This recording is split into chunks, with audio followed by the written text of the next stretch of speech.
This is the story of how British interests abroad spread the English language and how it was changed and recharged by its foreign adventures. In India, there is a rally coming up, so I'll have to take a detour and come, sir. You know, in India everything goes little slow. In the Caribbean, yeah, man. I used to pull him with my boat when I go into Black River. Yeah. So one day I pull him right at the spot and I said to him, I said, Flight, you know you can make some money here. And in Australia. Can I hang out? No, I'm down by Circular Quay having some brekkie. The forces of empire spread English around the globe. Whatever the rights and wrongs of this drive, it could truly be claimed that the sun never set on the English language. As it spread, it gave birth to new Englishes, and they became locked in battles for power and prestige with the mother tongue. New Englishes became a source of pride for some, of shame for others, of conflict, of liberation, even of brotherhood. And one outcome is indisputable. The English language was enriched immeasurably.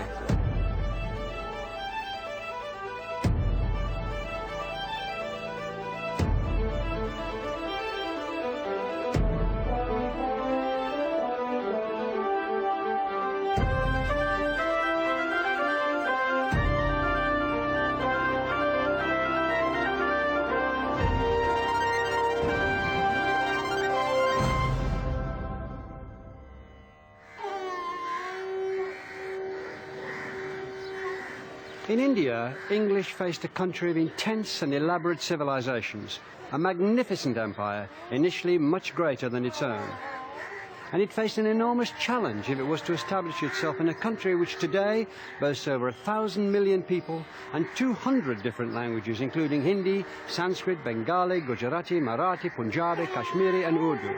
But establish itself, it did. And here in Calcutta, the signs are still, literally, all around me.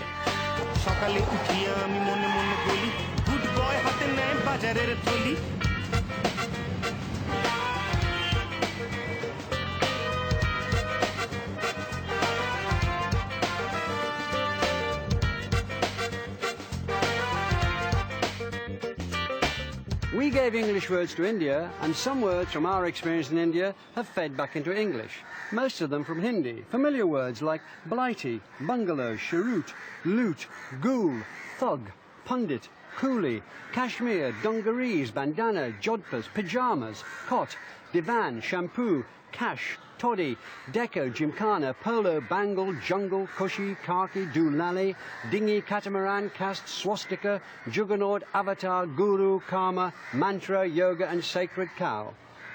All these and many more were adopted from the subcontinent.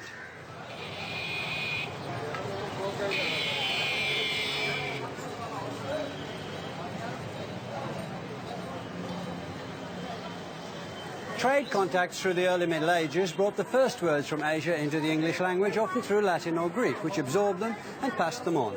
Words like pepper, beryl, ginger, panther, sugar, musk, sandal, camphor and opal all seem to have their roots in languages spoken on the subcontinent, and especially in Sanskrit. But the close relationship between English and India really began at the start of the 17th century, when the East India Company was granted a monopoly charter to seek out and trade with the rich spice markets of the East. This was a collision of cultures between the British merchant adventurers and the potentates of Oriental society. And in order to prosper, the English had to learn the lexicon of power and degree and to curry favour. Obsequiousness mattered. The English at that time were amateurs in class and social distinctions compared with a culture which included Maharaja, Mandarin, Nabob, Shah, Mughal, Khan, Raja, Padishah, Lama, Sayyid, Sultana and Maharani. The English had to kowtow and learn Bengali and Hindi to survive, and they did. In India, after years of negotiation, begging and buttering up the Mughal rulers in their own Persian tongue, they were allowed to set up trading posts, factories at Madras, Bombay and amid the opulence of Surat.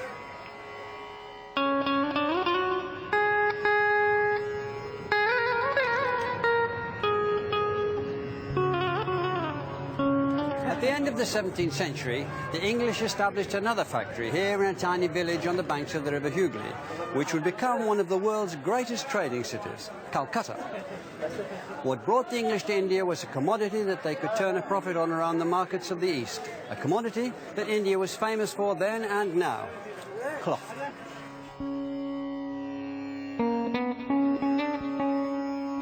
In India, the English found a variety of brightly coloured printed and woven fabrics. Delicate muslins, chintzes, calicos and ginghams. When these reached Britain, they became an instant success and their names as familiar as they are today.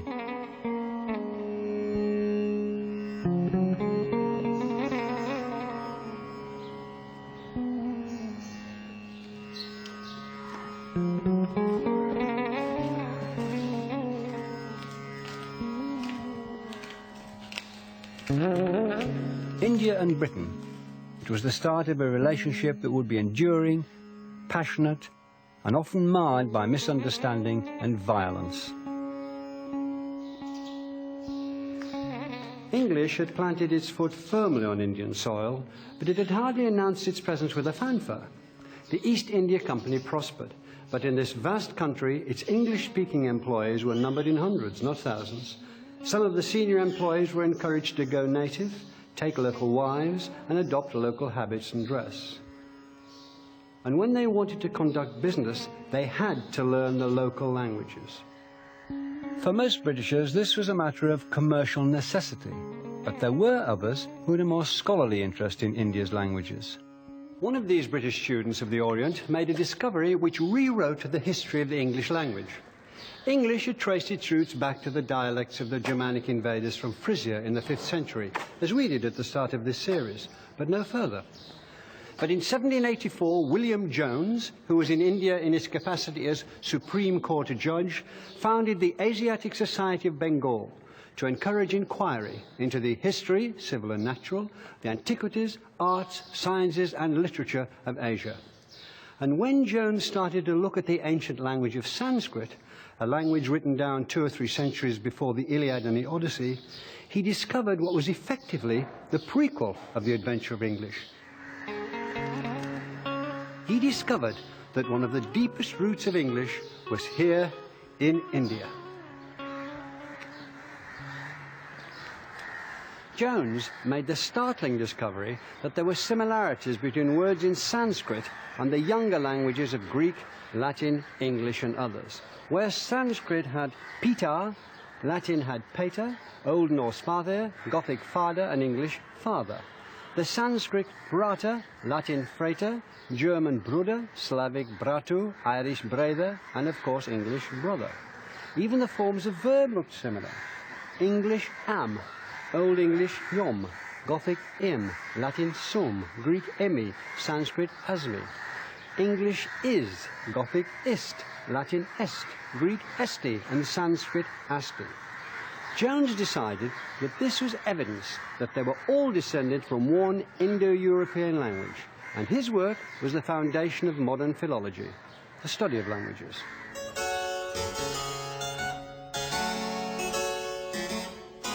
English had acquired a new past, here at the headquarters of the Asiatic Society. It was just one of the new buildings with which the British were reshaping Calcutta. By 1765, the balance of power had shifted. The Mughal empires had collapsed, and the East India Company took over the administration and financial control of Bengal, India's richest province. Calcutta was becoming a colonial capital, a centre of commercial, political and social life. Here, the relationship between Indian and British became one of servant and master. A dangerous climate of feeling was developing that it was the duty and destiny of the British to govern in India. They were no longer going native, marrying Indian women, adopting Indian customs and learning local languages. They began to see themselves as superior to the native population, and the essence of their superiority was their religion.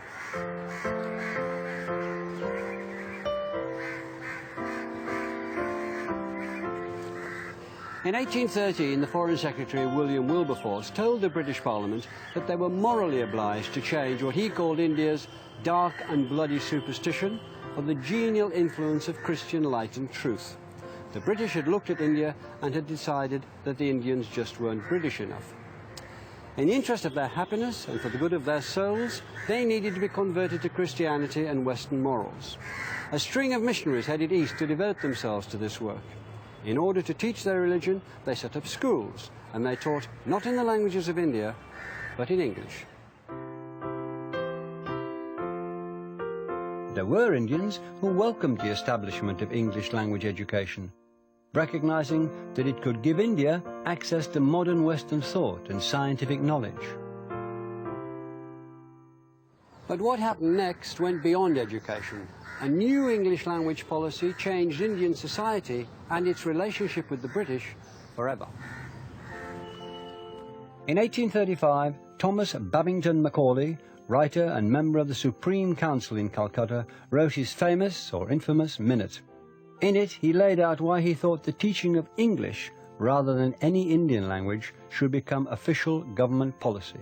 He summed up, "The dialects commonly spoken among the natives of this part of India contain neither literary nor scientific information, and are, moreover, so poor and rude that it will not be easy to translate any valuable work into them. The claims of our own language it is hardly necessary to recapitulate. It stands preeminent even among the languages of the West. I think it clear that it is possible to make natives of this country perfectly good English scholars, and to this end our effort ought to be directed." Today, that sounds astonishingly patronizing. It sounded so to many at the time. English would be the imperial language of India. There were some who welcomed it and saw it as a window to a bigger world, and they still do. Others who resented it as an intolerable imposition, and they still do. This English education would only ever be for a minority of Indians. Macaulay's intention in creating these good English scholars was to create a new class of Indians whose knowledge of the English language and ideas would make them loyal to their colonial rulers. A class who, he said, would be interpreters between the few thousand British in India and the millions whom they governed. These were the clerks of the Indian civil service, who are known here as writers. This huge building behind me, the Writers' Building, was constructed to house them. From here, hundreds of thousands of instructions dealing with law, finance, health, commerce, and the nuts and bolts of government were issued in English. From here, the British, through English, ran India.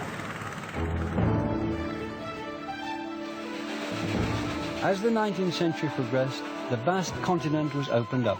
British colonizers, engineers, surveyors, doctors, planters invested their lives in the adventure. British civil servants, working with their English-speaking Indian writers, administered it.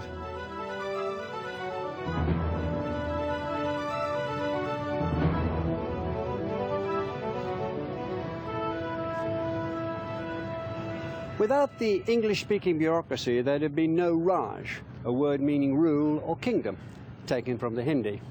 English was institutionalized now in India. It was part of the fabric of government. It was the language of preference, the language of prestige, and English, as often, was changed by this encounter. I stand under the shoes of my client and only seek to place my bone of contention clearly in your... Over time, the English spoken by Indians became a particular ornate form. Babu English, it was called. Your Honor will be pleased enough to observe that my client is a widow, a poor chap with one post-mortem son. The language was often taught by Indian to Indian, with no British ear to check its proliferation of florid phrases. Their relationship is only homeopathic, so the misty arguments of my learned friend will not hold water. The English spoken by the British also changed. The district officers, magistrates and other officials who toured the country, tending the Raj, picked up Indian words by the bushel and incorporated them into their daily speech.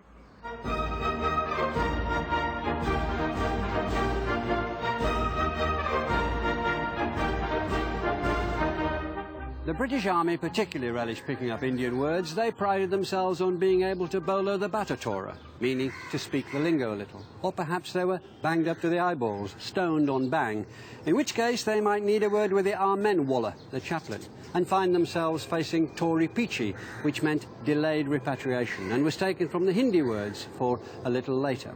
The slang was so prolific that it needed a dictionary. In 1886, this great glossary of Anglo-Indian colloquial words and phrases was published, almost 900 pages of it. Here's khaki, taken from the Hindi for dust-coloured, meaning a light drab cloth. The dictionary notes that it is said that it is about to be introduced into the army generally. The dictionary has the curious title Hobson-Jobson. As the book explains, this is another army term, a corruption of a phrase shouted by Muslims in a procession. There are plenty more examples of the way that the British adopted and altered Indian words. Chapati entered the English language as chow patti, perhaps with an echo of patti, or even a cowpat pushing it that way. The Indian plant cowanch, which has irritating hairs, became cowich, and the fish kakap became cock-up. Allahabad became known as Isle of Bats. Bazikana, stale food, or yesterday's dinner warmed up, became brass knocker. Brinjal, aubergine, became brown jolly. And the great killer, cholera morbus in Latin, became the very English Corporal Forbes.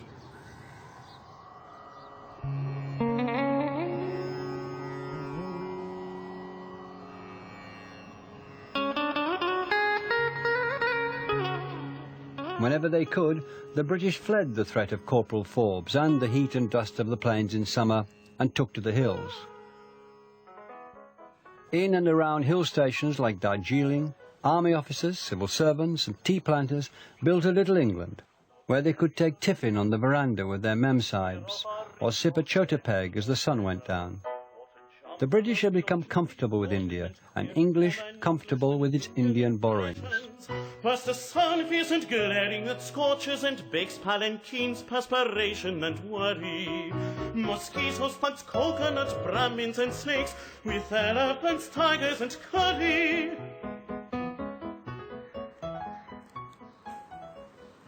But while the English enjoyed their dominion, the seeds of Indian nationalism were being sown in meetings in this room and rooms like it, where the pioneers of Indian independence used to gather. Nehru himself, the young Nehru, used to come to this room. This was the unlooked-for fruit of Macaulay's Minute and the education policy that had brought the English language to the Indian people. As well as words, they'd taken on ideas, Western ideas of democracy, self-government and freedom. And English had not only given them the theory, it had given them the language to communicate it to the world. Rudyard Kipling noted that many Indians claimed that they could run their own country, and that some Englishmen believed them, but only because the Indians put their case in what he called beautiful English, which made it sound credible. Kipling dismissed Indian independence as no more than a pretty idea, but it was more. It was persistent. The English language had inadvertently sowed the seeds of the destruction of the Raj. The British didn't see it coming. When the Viceroy, Lord Curzon, choreographed a spectacular Durbar to celebrate the accession of Edward VII in 1903, India was still the jewel in the crown of the British Empire, and what or who could possibly dislodge it? 5 years later, one of the leaders of the independence movement, a lawyer called Mohandas K. Gandhi, wrote a pamphlet in which he complained about the imperial status of the English language in India. To give millions a knowledge of English is to enslave them. The foundation that Macaulay laid of education has enslaved us. I do not suggest that he had any such intention, but that has been the result. Is it not a sad commentary that we should have to speak of home rule in a foreign tongue?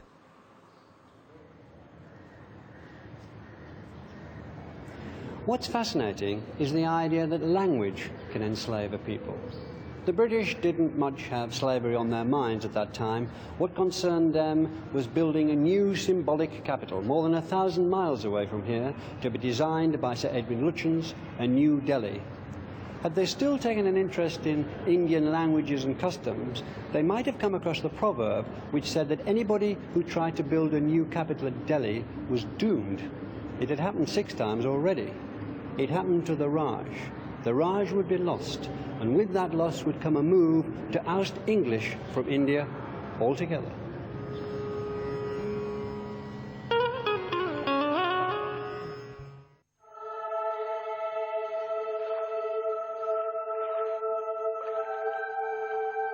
We came to the island of the cannibals called Dominica, where we arrived the 9th of March. Near about this place inhabited certain Indians who came down to us, presenting meal and cakes of bread, which they had made from a kind of corn called maize. And they brought us down hens, pines, and potatoes. These potatoes be the most delicate roots that may be eaten. The natives whom Hawkins called Indians had been given that name by Christopher Columbus in 1492. He thought he'd found a western route to India, but he had in fact made landfall here, 12,000 miles to the east in the Caribbean, another stage on which the adventure of English would be played out.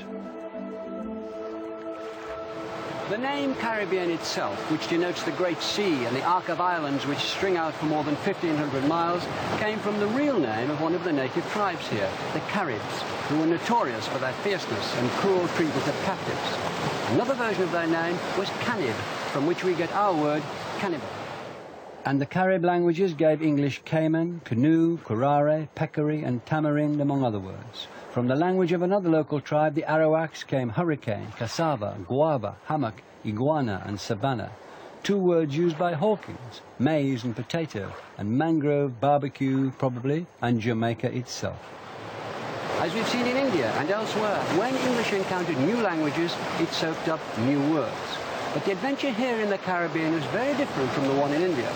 There, English, initially at least, had to accommodate itself to established languages spoken by people with status and power. In the Caribbean, local people and local languages would be pushed aside. Others would be imported, and they would react with English and other European languages to produce rich and unique hybrids.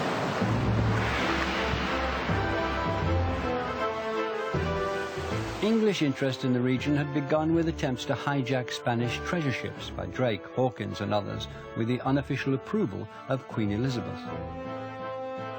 We were pirates, and pirate tales were as popular then as now.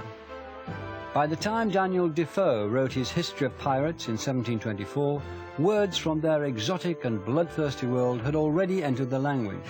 Doubloon, pieces of eight, sea dog, cutlass, freebooter, privateer and buccaneer. In time, the buccaneers went freelance, preying on ships of all nations, hiding out in fortified bases they set up throughout the Caribbean. The buccaneers were eventually flushed out of their strongholds like this one at Port Royal in Jamaica. The future belonged to other opportunists, the colonists, who'd already begun the systematic exploitation of the Caribbean. Where the Caribbean and the Atlantic Ocean meet lie the tiny islands of Nevis and St. Kitts. British settlement of the Caribbean began here at Sandy Bay in 1624. The first thing the settlers did was to drive the local Carib people off the island. The mainly English settlers at first grew tobacco, then switched to the more lucrative crop of sugarcane.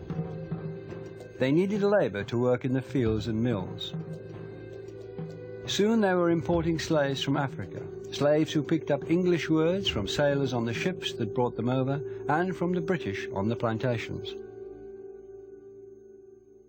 The English that was spoken on St. Kitts took different forms. There were many British servants and labourers, and they spoke in their own regional dialects. But those further up the social ladder, the landowners and their managers, aspired to something more refined. One 18th century plantation manager called James Granger put these aspirations into writing in an epic poem in praise of the sugar cane.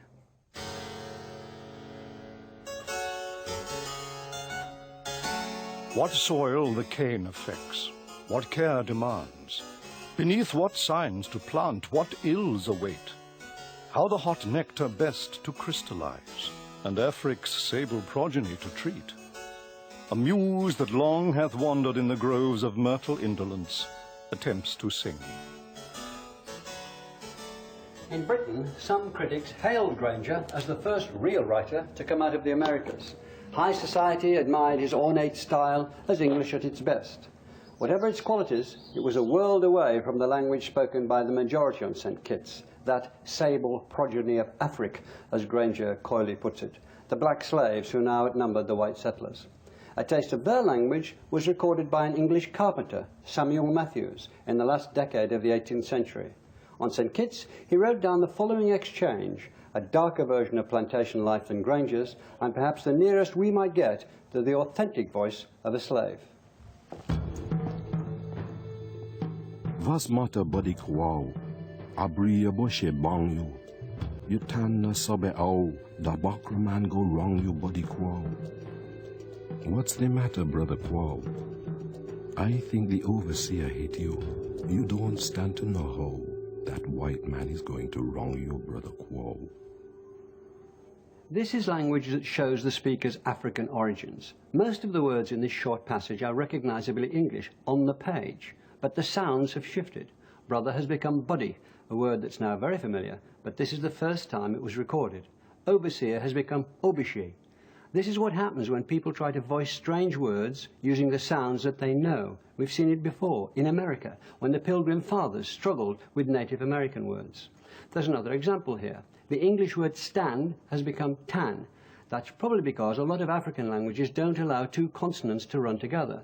So the ST of stand has become T, and the ND has become N. Stand, tan. English vocabulary, African grammar.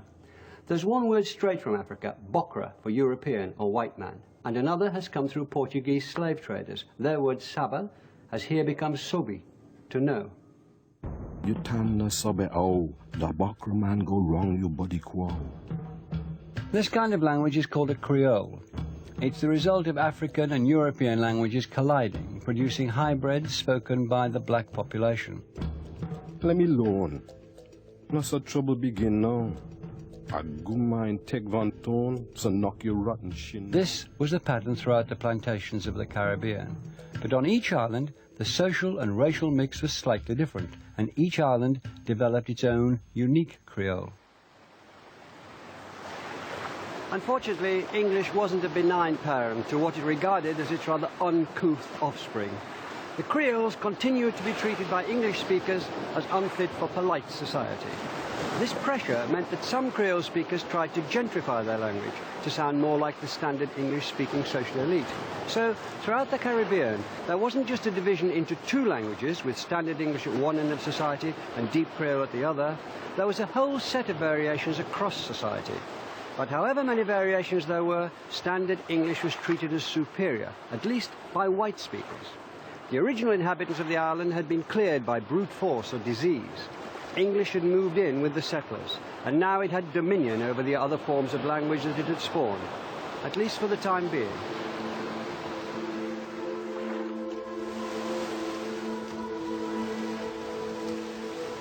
Wherever English travelled around the globe, the story was the same. New colonies developed dialects of their own, even when no other foreign languages were involved.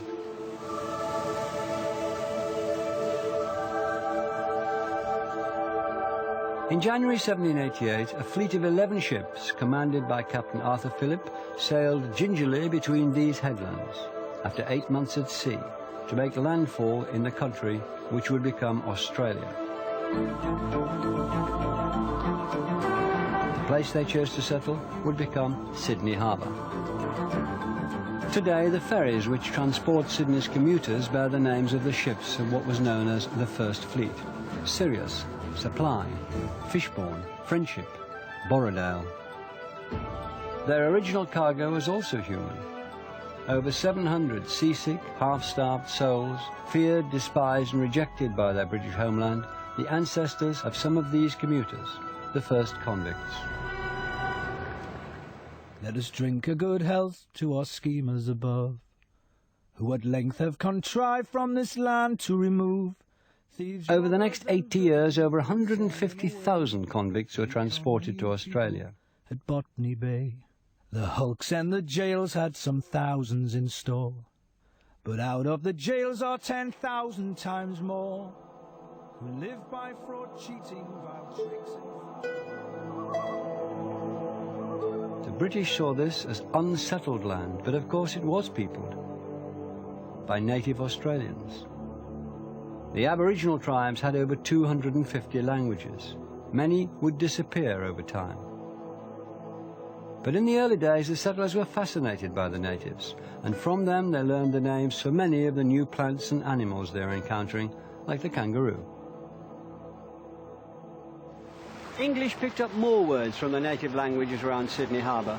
Boomerang, dingo, koala, wallaby, wallaroo and wombat.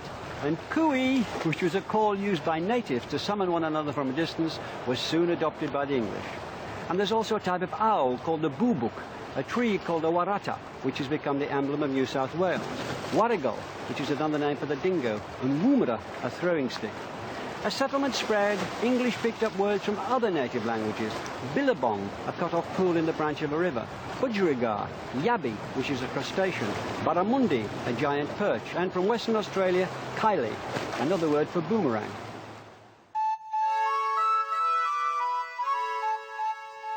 When Australian English developed its own character, which it quickly did, it came less from the relatively few borrowings from the native languages.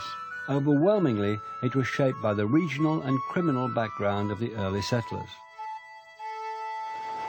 Some words that we think are most typically Australian were actually imported. Dialect words that have died out in England but hung on in their new home. Cobber comes from the verb cob, meaning to take a liking to. Dinkum was a word for work, and fair dinkum meant something similar to fair play. And digger was another word that sailed halfway around the world. English then, Australian now. The new Australians got their most colourful vocabulary from the criminal slang of 18th century London, which was known as flash or kiddie talk. Kiddie from the verb to kid, as in to cheat or to fool. Some of the words they used are familiar to us now. Chum, meaning a fellow prisoner. Swag was a bundle of loot. Job for robbery, Judy for woman, mug for face, pigs for police, beak for magistrate, lark for prank, split for betray by informing, put up job, and stow it, meaning keeping quiet, are all found in Australia and in the criminal language of Dickens' Oliver Twist. It didn't take long for tension to develop between the prisoners and their descendants and the other British immigrants who'd come to make a new life in Australia and were forming the colonial establishment. People like the MacArthurs, who settled here at Elizabeth Farm near Sydney and invented the Australian sheep industry. These British incomers were known as sterling, and they spoke the language of the home country. The people born in Australia were known as currency and spoke the local dialect. At Elizabeth Farm, male convicts were assigned to labour in the surrounding fields, females to work as servants in the house and kitchens. Social divisions continued, defined by language. But over time, convicts who had served their sentences could become citizens of the emerging country and call themselves government men, legitimates, exiles, or empire builders.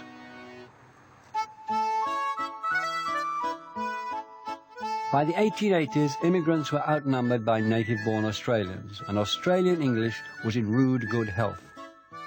The weekly bulletin started appearing in Sydney. Known as the Bushman's Bible, it was sensational, outspoken and slangy. In its pages you find words like fair dinkum, larrikin, bonza, bloody, offsider, fair cow, battler and bludger, classic Australian. And there are examples of vivid Australian phrase-making. Better than a poke in the eye with a burnt stick, or as miserable as a bandicoot on a burnt ridge. And there are also poems and songs which help create the image of the Australian bushman and his speech in the outback. Once a jolly swagman camped by a billabong under the shade of a coolabah tree, and he sang as he watched and waited till his billy boiled. You'll come a waltzing Matilda with me. Waltzing Matilda. Matilda is slang for a bedroll. Waltzing Matilda means going on the road. Was written on a sheep station by the poet and solicitor Banjo Patterson in 1895.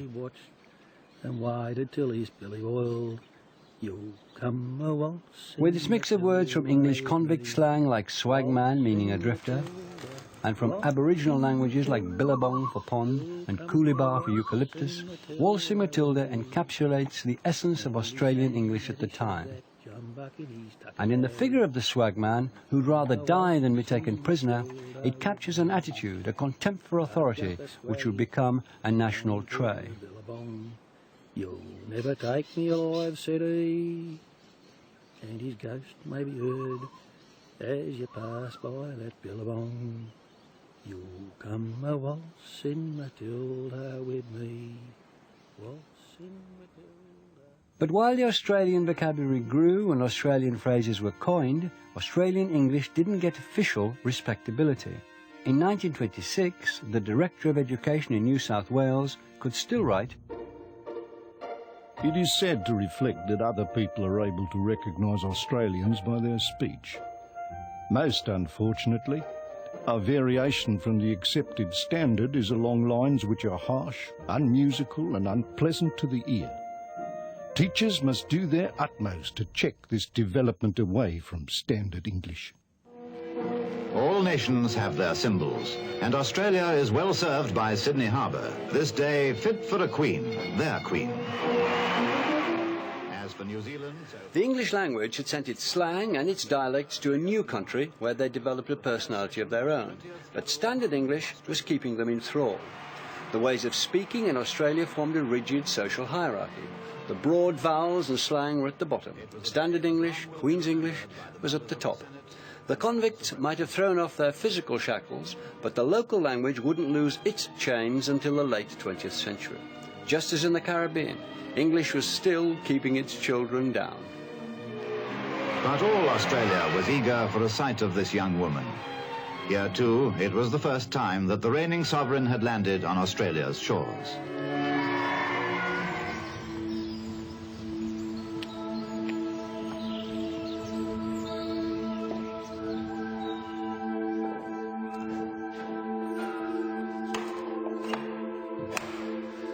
The British Empire, by the turn of the 20th century, was in its heyday. And British interests, as every school child knew then, had taken the English language all around the globe.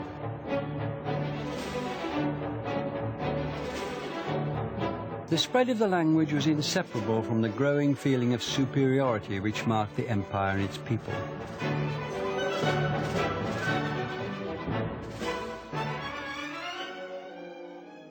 When Daniel Defoe's shipwrecked Robinson Crusoe encountered the man he called Friday, the first English word he taught his new acquaintance was master.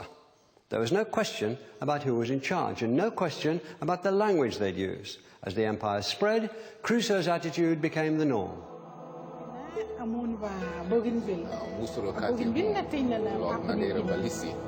Around the world, English pushed hundreds of local languages aside. In some cases, it could be said to have killed them off. Less than half the Aboriginal languages survived, and they now face extinction. North American languages also suffered, among them Lakota, the language of Sitting Bull and the Sioux people. Did you speak Lakota to your grandfather? You have to. Otherwise he wouldn't understand me if I start speaking English. Did you enjoy learning English?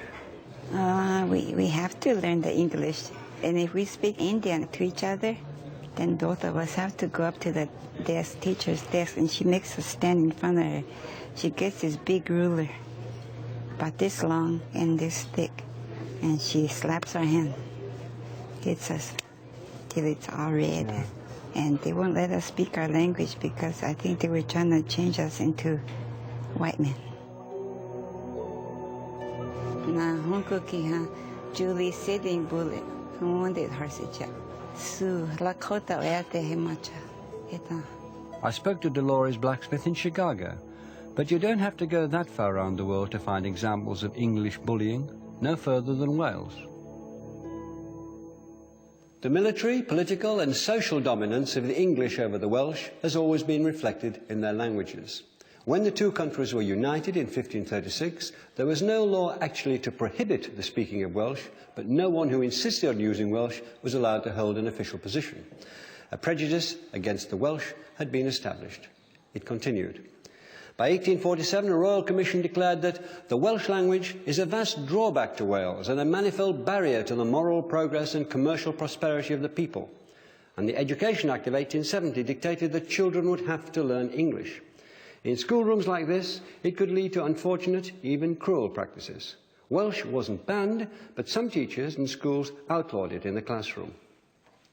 In some cases, a token like this, the letters WN stand for Welsh Not, was placed around the neck of any child slipping back into their first language. The child was encouraged to inform one child, or Welsh on them. That's where the term came from.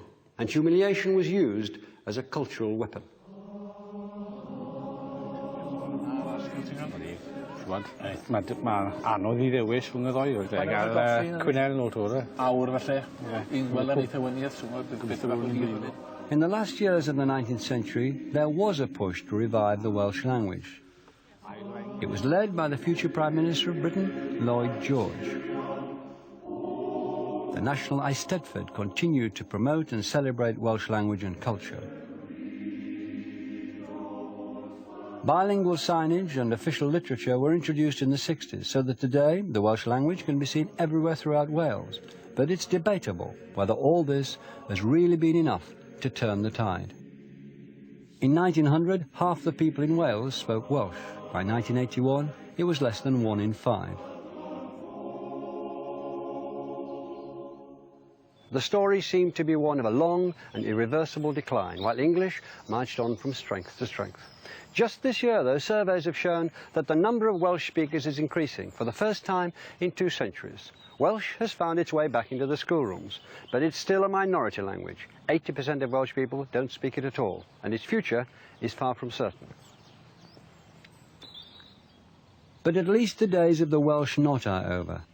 And in Wales, as elsewhere in the world, English is no longer acting as a state-approved bully.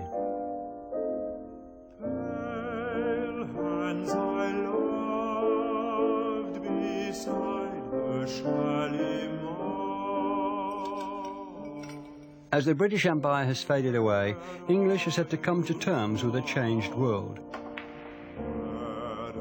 reaching accommodations with local languages and with new political realities.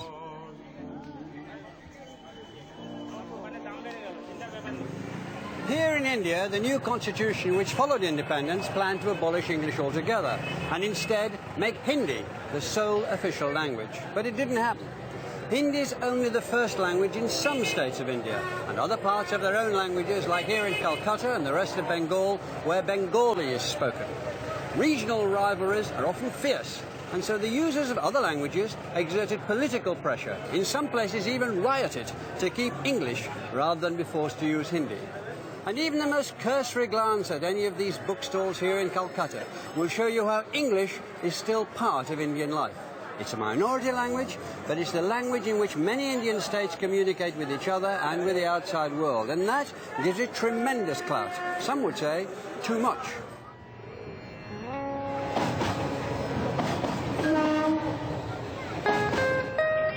It's 7:30 a.m. in Calcutta. The Tollygunge Club is the favourite meeting place for the state's top officials and captains of industry. That's a lovely one. Thank you for the game. Now, who's signing for breakfast today? For these people, English is a badge, indicating they're part of India's social and ruling elite. Across town, in another world, street children are being taught the basics.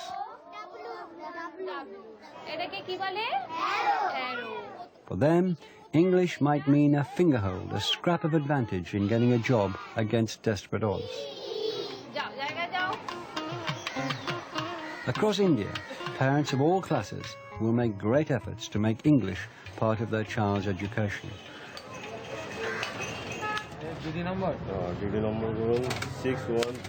For this man, English is the language he must hire to deal with the bureaucracy of taxing a car. For this man, it's essential to his business. Somebody came and hit the vehicle. Many Indians slip happily from English into their native Bengali or Hindi and back again. For them, English has become, in a sense, another Indian language.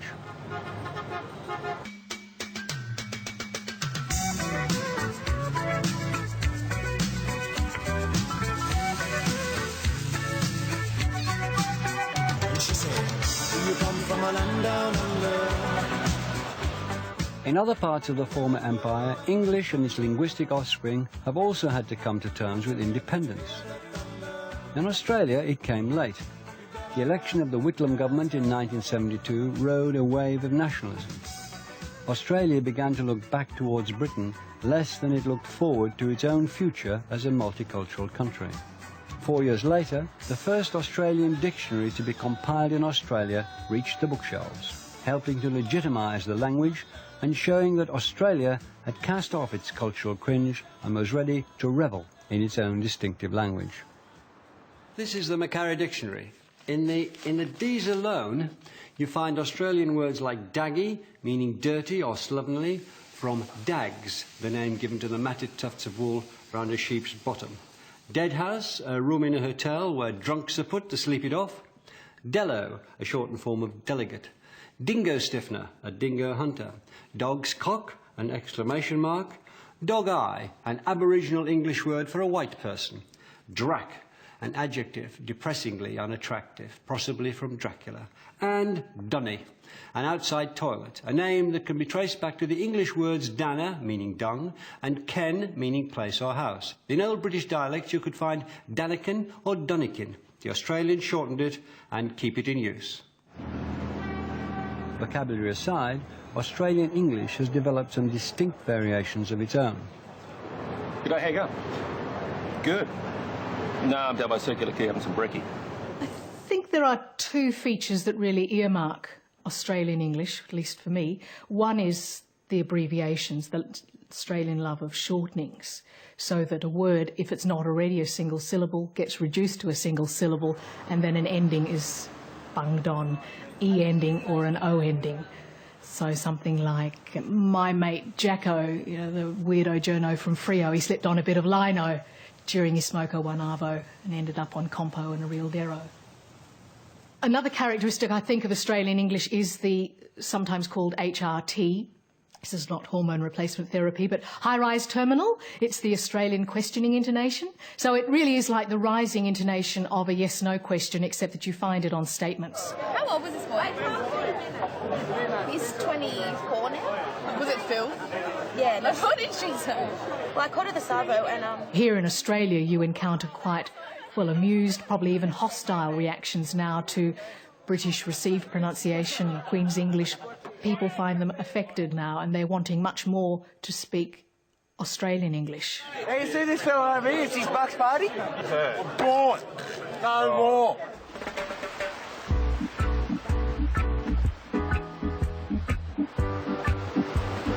Independence reached the West Indies in the 1960s, and with it came a determination to reject the colonial past in all its forms.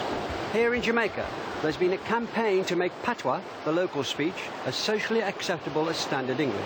It's all around, and no longer regarded as a badge of social inferiority. I'm late to the corner with a bacon.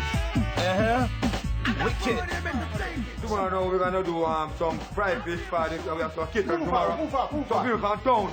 About a week after I seen Jam like a couple stick in the ear, so well, then it look like he's going out of it, you know. Pull up! Anybody who wants to communicate with the public effectively in a language of feeling and a language that will get them to move and to act uses Jamaican. Well, here we are again, the Vibe Master Jerry D. You don't know. I want to play some Buju Banton, some Bob Marley, some Barry Salmon. Obviously, it's gone into popular music. It's radio. The radio talk shows are largely carried out in Jamaican, even by people who can speak English. It is not the language of or simply for illiterate, ignorant people. Patois, on the airwaves or in the dance hall, is one thing. For it to be tolerated or encouraged in the schoolroom is another. Now, if we were going to talk patois, can you think of another way in which we could say, how are you? What could you say? How you do? Wagwan. What else? How you do? How you do? What used to happen, right, is when Jamaica was under slavery, before slavery was abolished, the slaves, when they used to have to break... There are those, like the poet and performer Joan Andrea Hutchinson, who actively promote patois among children. But it's not government policy yet to teach it in schools. Here, standard English is still the norm. 5, 6, 7,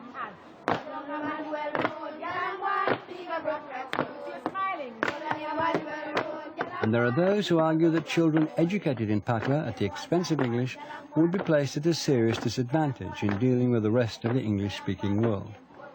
What would you say to that argument? I would say typical Anglo-Saxon response. The Anglo-Saxons seem to think that people can only speak one language, right? In fact, multilingualism, bilingualism is the norm. There's no particular reason why Jamaica will be cut off simply because Jamaicans use Jamaican, or the language that is popularly called patois, for purposes of organizing their lives internally and using English for international communication. But I think it's a mindset, an Anglo-Saxon mindset, in which English is the official language of Britain and the US, and it's also an international language, but that's an accident of history. Historically, English began its imperial adventure as an export from our islands. It spawned new Englishes, new varieties, that were at first despised by speakers from the mother country, but which grew into distinct national tongues as their speakers freed themselves from their colonial past. Today, English and its offspring stand side by side around the world in which English, as we'll see, has adopted a crucial role as a global language.